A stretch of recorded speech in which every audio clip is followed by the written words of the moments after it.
Hélas, j'ai perdu ma jeunesse. Tu es donc d'origine parisienne, avec une culture plutôt chanson française. Ouais. Alors qu'est-ce qu'Austin, Texas, vient dans ton parcours musical faire par ici? Alors en fait j'ai toujours écouté de la musique folk américaine et un peu de country aussi. Et ça a été mes premières amours musicales. Donc j'ai commencé par écouter beaucoup de songwriters texans en particulier.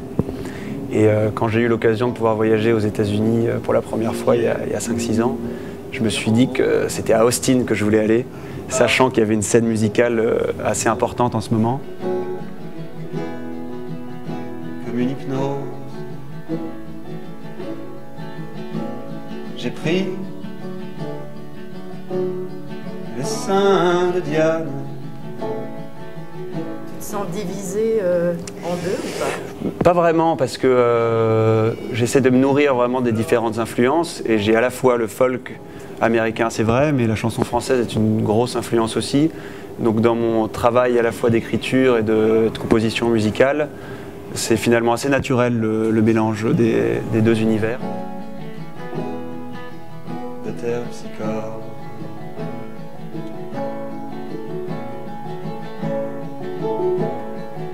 Justement pour l'écriture, est-ce que tu as besoin des grands espaces? Comment tu... Je m'inspire surtout, moi, dans les textes, finalement, de ces écrivains américains, ces écrivains de chansons américains.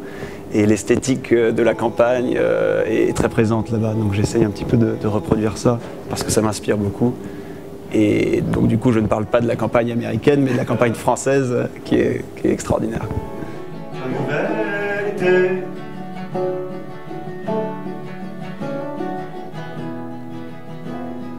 Pas encore condamné. J'irai baiser les fleurs comme on baise son passé pour se relever. J'ai pris la bouche de Diane, serré la peau rose de flore. Mais ce qui ranime ma flamme, ce sont les pieds de terre psychore. Oh, êtes-vous